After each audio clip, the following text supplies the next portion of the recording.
this is an iHeart podcast. Guaranteed human.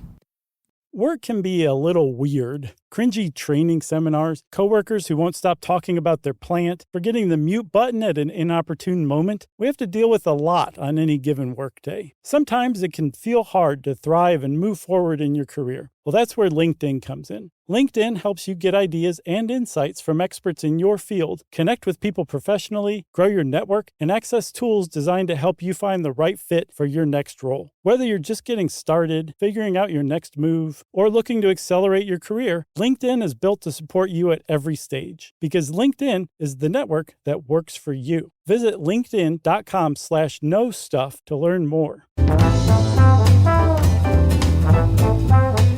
Hey, and welcome to The Short Stuff. I'm Josh, and there's Chuck, and Jerry's here too, and Dave's here in spirit, which is appropriate because this is a kind of a Halloween-themed episode of Short Stuff. Is it not, Chuck? It's spoopy. Spoopy? Spoopy. Is that what you said for real? Yeah. Are you going to do this bit every year?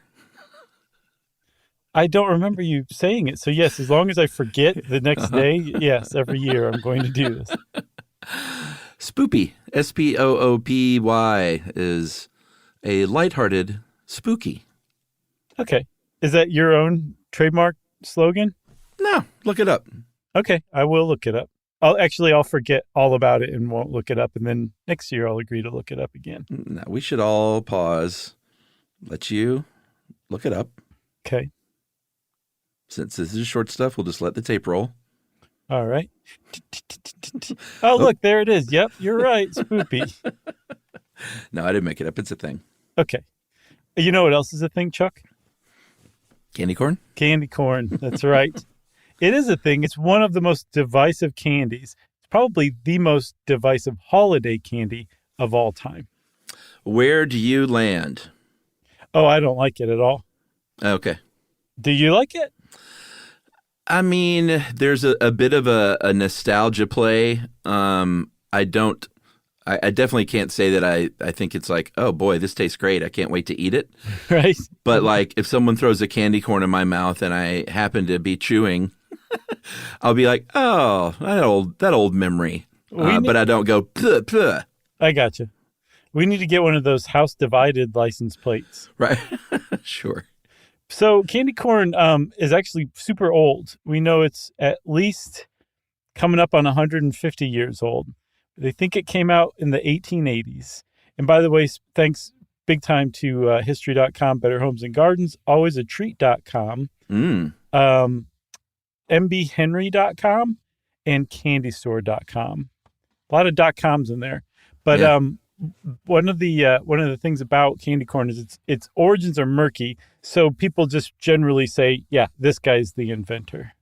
Yeah, exactly. I mean, are we going to that guy? No. Let's talk about where it came from originally. We think. Yeah, because previous to the actual corn, they were making these kinds of candies, and that's not to say the ones that were shaped that way and colored that way, but we're talking about mellow cream. Yeah. You know those candied pumpkins? Yeah, that's mellow cream, right? Exactly. That to me is quintessential mellow cream, even more than candy corn. Yeah, and apparently they used to make all sorts of phony vegetables made out of that junk because Americans were still farming, and they could, if you had a little a 7-year-old, you could be like, you got to work in the field all day. Mm-hmm. When you come home, you're going to get this mellow cream asparagus tip. Or mellow cream bok choy. Yeah. Oh, boy. You would think these little kids who were being forced into child labor, the last thing they would want to see in their candy were agricultural products, but apparently that's all they had to choose from. Yeah. The other thing to know about this context that candy corn emerged from, is that these candies were available year-round. Mm-hmm. And the thing that made candy corn stand out among its peers is that it had 3 colors. Technically 2 colors and the presence of all color. Yeah, I like that. I like the way you put it. So let's talk about the guy who actually is credited with inventing this. Probably is. Who cares at this point? He's been credited for so long, it doesn't really matter. Yeah, and he's from Philadelphia, and they like to take credit for everything. So we're talking about George Renninger, is how I would pronounce it. Me Or too. Renninger, maybe. And he worked at the Wonderly Candy Company in Philly, the brotherly love city. Yeah, and the reason why he's credited is that he was an employee there, and they are known to be the first company to start producing these. And I guess he was a candy designer there. So Wonderly Candy Company was the first to put these out. They were out for a little while, and you could, like I said, they were available year-round. All of these things were, and they weren't associated with Halloween. You could find them at just about any celebration where they had candy treats. Mm-hmm. But the thing to know about them is they were, so like candy cigarettes or little candy people that you eat or candy things that look like other stuff. Mm-hmm. That's what candy corn was originally meant to be. And of course, candy corn, it's in the name. But we think of it today as like little kernels of corn that you would like eat. It was originally marketed as candy corn in the sense that corn was chicken feed. So this was basically candy chicken feed is how candy corn started out. Yeah, because apparently, and this is something that I didn't know, this to me is the fact of the show, is that including a little bit after World War I, but previous to that and in a few years after, apparently corn was kind of like a it's not a vegetable, it's a starch, right? Yes. It was a garbage starch. Like people, it wasn't on the plates of most Americans, and you had to have been really hard up for food, apparently, to eat corn as a human. It was just for chickens. Exactly. So this is what kids were eating. They would go to the store and get a box of chicken feed from the Golitz Candy Company. So this is the company that really exposed candy corn to the world. I love corn. Do you like corn? Yeah, I like corn on the cob. For some reason, once you take it off the cob, I think it's disgusting. Oh, even in like a dish like elote or like a salad or something? It depends. It really depends on the dish. But like if it's canned, I mean, oh God, I can barely like talk about it. You know the old story of when I was missing that front tooth and I would eat corn and there would be little rows of uneaten corn every like 2 inches. That was a Mad Magazine cover too. I think it was. So candy corn's out there. The genie's out of the bottle, as they say. Kids are eating this candy chicken feed. But then by like the mid-20th century, people ate corn normally. And by the mid-20th century, Halloween was very much associated with candy. And I think around this time is when candy corn really became linked to Halloween. Like it would be weird to see candy corn at Easter. But that's how it used to be, friends.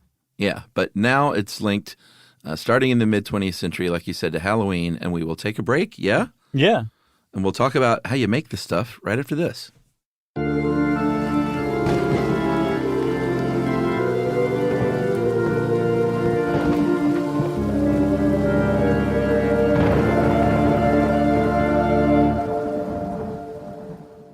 The springtime thaw is finally here.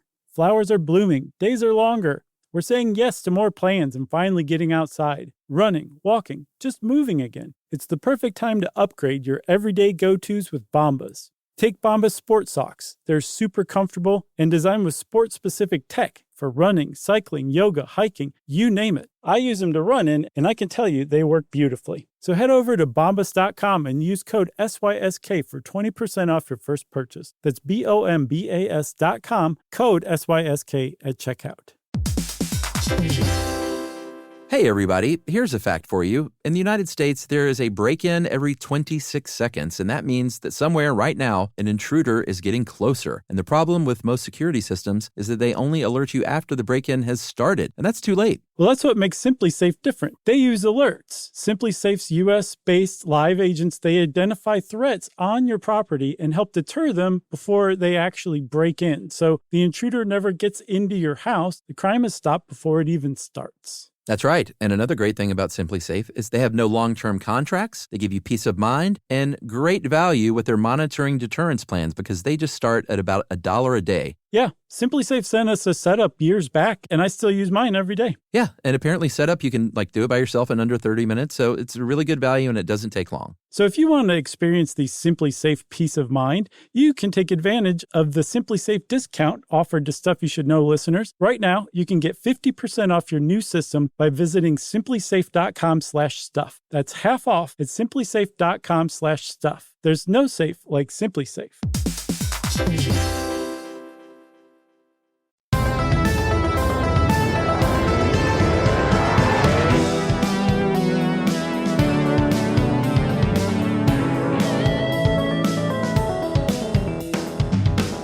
All right.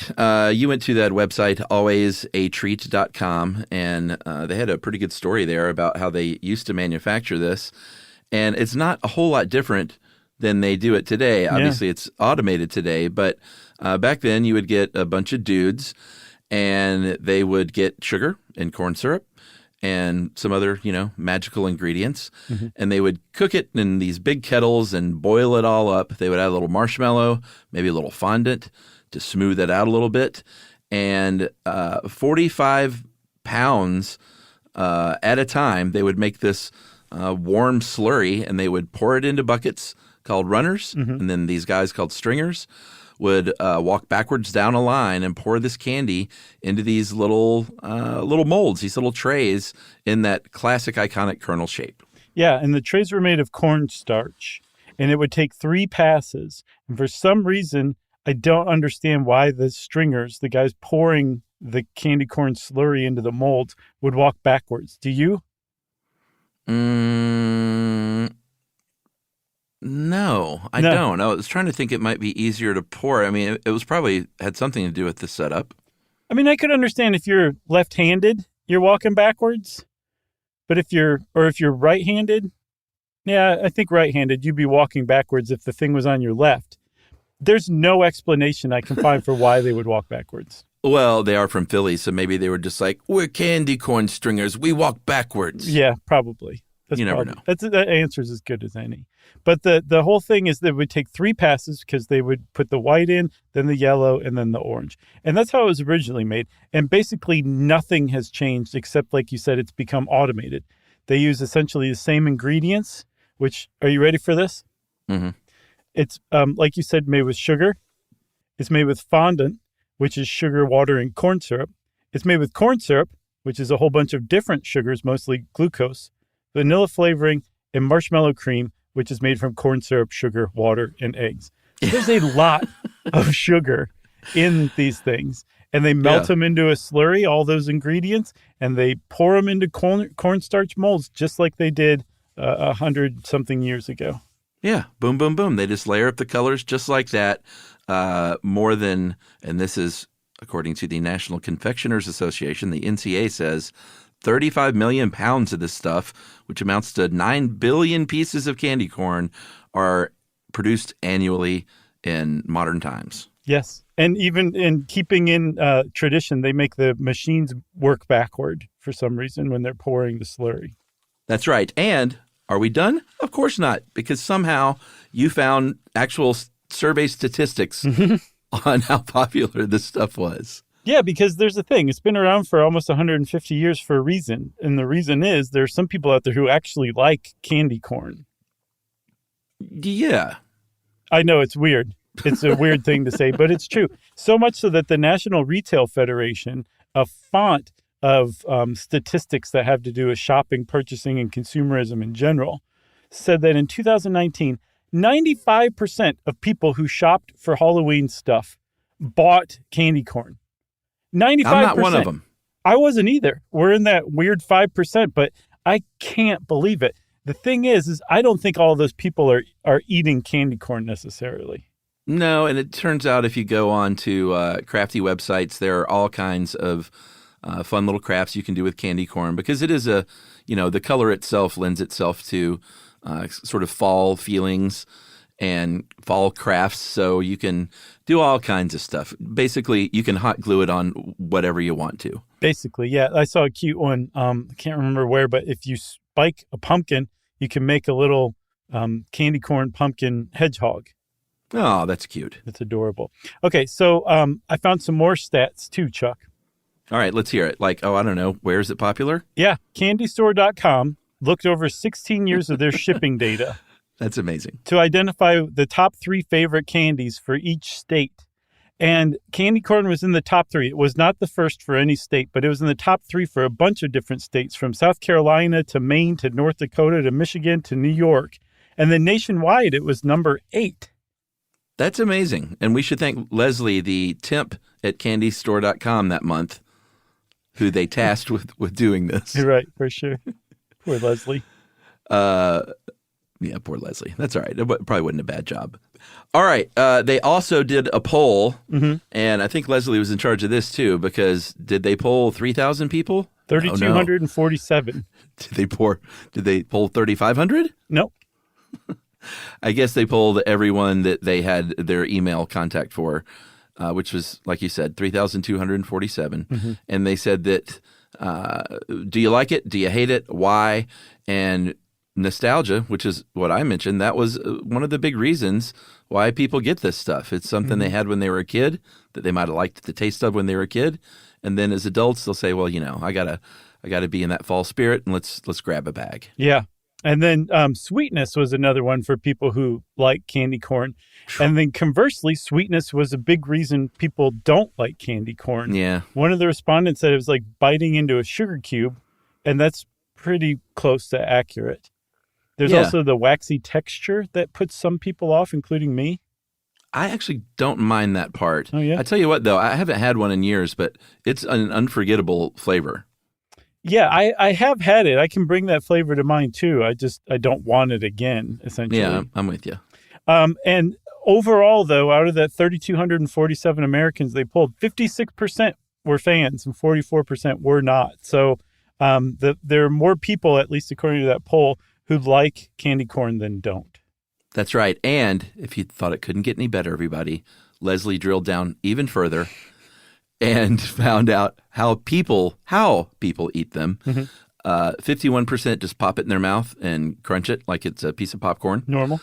16% start with the widest bit, which is the yellow bit. And then 33%, conversely, flip it over and start at that little smaller white end, which is amazing to me that someone actually takes that tiny of a bite of something that small. Yeah. Some people like that tiny little white part. As if it tastes any different. Right. It definitely does not. It shouldn't. No. If it does, you might want to take it back to the store because there's something wrong with your candy corn. Yeah, this white part tastes good. You got anything else? I got nothing else. Well, we're getting close to Halloween, everybody, which means short stuff is out. Stuff You Should Know is a production of iHeartRadio. For more podcasts from iHeartRadio, visit the iHeartRadio app, Apple Podcasts, or wherever you listen to your favorite shows.